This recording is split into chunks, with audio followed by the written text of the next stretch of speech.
So today I want to discuss the Las Vegas shooting and primarily the knee-jerk reaction that some people tend to have to call for gun control every time there's a mass killing in the U.S.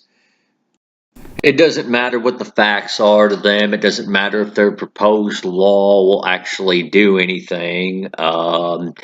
It doesn't. They can't seem to wait until all the facts come out and people make the call when they're not so emotional. No, they have to do it right then and there. They'll claim it's long time due for a dialogue, even though these are the very same people that will block you on Twitter for disagreeing with them. These are the very same people, no matter how many discussions we have on the issue, and they get told no on more gun control, will come back and say, well, we need a discussion. We need a discussion like you hadn't had the discussion with them before. These are the same people that think that this right here is actually accurate. I apologize if the article's a bit blurry, or the picture of the article's a bit blurry, but there's a lot of misinformation in there. FN? Yes, they supply our armed services with firearms. No, they don't supply them with AR-15s. Daniel Defense? I don't think I've ever seen a firearm manufactured by Daniel Defense going out to our servicemen. These people have no clue about firearms or the laws governing them in this country, and yet they seem to think they have a valid opinion when it comes to the issue, or they think that they could possibly have a realistic solution. Case in point is their big solution now is to ban slide fire stocks. That's the proposal now, despite the fact that the guy would have racked up a body count even without a slide fire stock, quite a substantial one, even though they can't tell you any other crime a slide fire stock's been used in. They still think banning a slide fire stock is a good idea. This proposed ban on the slide fire stock is nothing more than a 2-minute hate on the freedom to have firearms or the accessories that go with the firearms in this country. That's pretty much all it is an emotional, hateful response. Paddock was firing from an enclosed position with the doors locked, so he wasn't accessible to anybody else. He was firing onto a crowd of 22,000 people.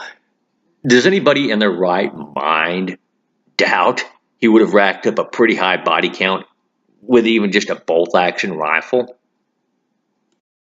So yeah, it's pretty dang obvious that banning slide fire stocks and semi-automatics were not going to prevent Paddock from, in a sense, racking up a high body count there in that situation, and thus producing the same effects that he did, public-wise, publicity-wise, mass shooting-wise. He would have still achieved those effects. This attack was well-financed and well-planned.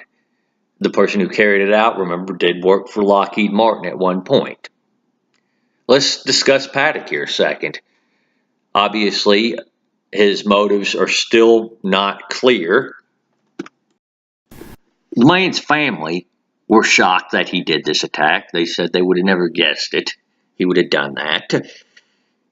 The man's girlfriend, well, he sent her overseas, and from what she's told investigators, she didn't know why. She'd never expected him to do that. The man sat up in that hotel room for how many days before the attack took place? Yes, he intended to do what he did. It was well planned out. It was deliberate. It wasn't a case of he just snapped, or it was a heat of the moment thing.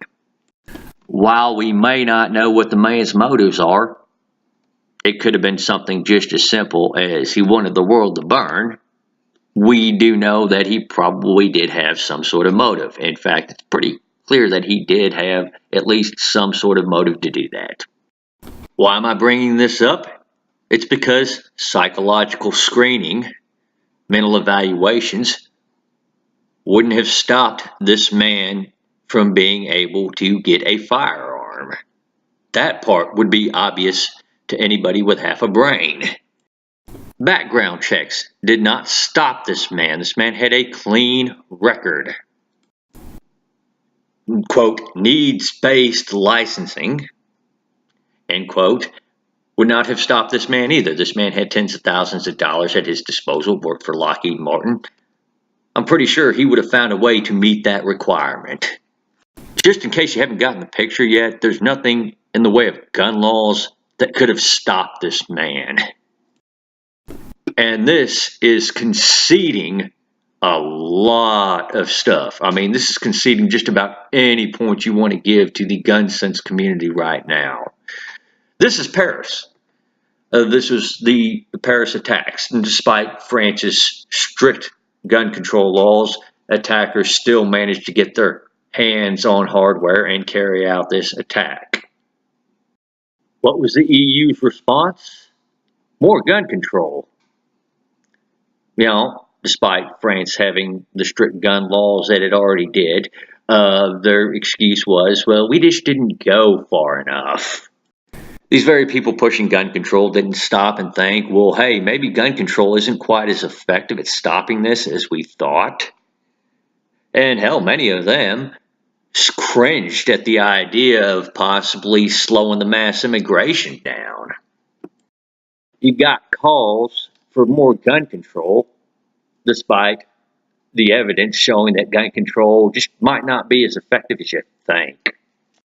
People find ways to kill en masse other than firearms. Bombs is one example. That's a picture of the federal building after the Oklahoma City bombing in the 90s. The person who did that had a much lower budget than Paddock had, and yet he still built a pretty deadly bomb.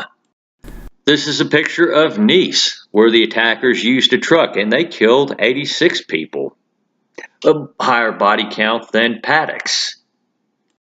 Since the beginning of time, you've always had people who are willing to murder others. That's just a part of certain human beings' nature. They are that way. No amount of gun control is going to change that. No amount of gun control is going to stop that. It's kind of funny, all the people who are in favor of gun control who are saying that, well, hey, if you don't support any more gun control, you just don't care about all the dead bodies. Well, what about these 86 people that were killed here? It's kind of funny that you don't have an answer to that. You know, it's almost like you guys don't care about the people that are killed. It seems like you're more intent on banning or at least heavily restricting items that you don't particularly like.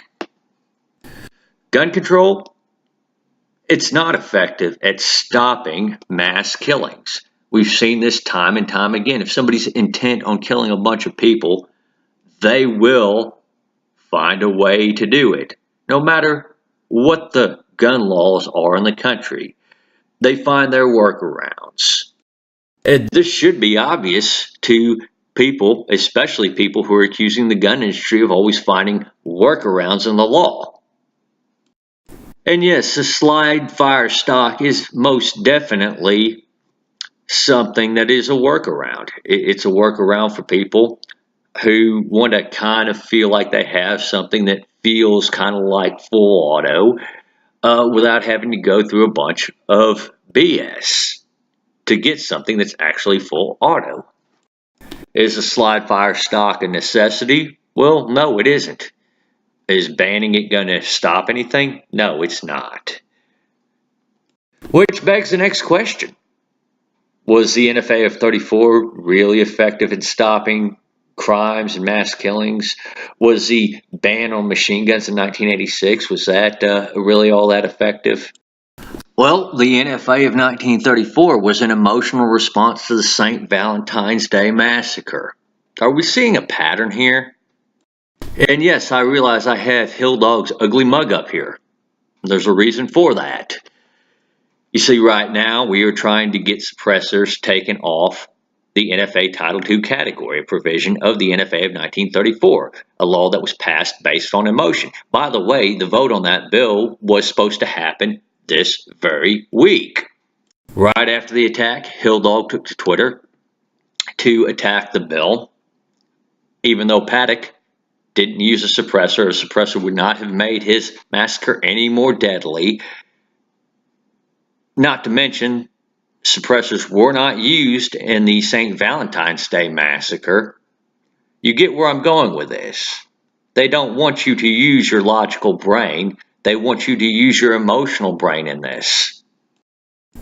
If you use your logical brain, you start to figure out, as tragic as these events are, their proposed solutions just are not effective and just will not work.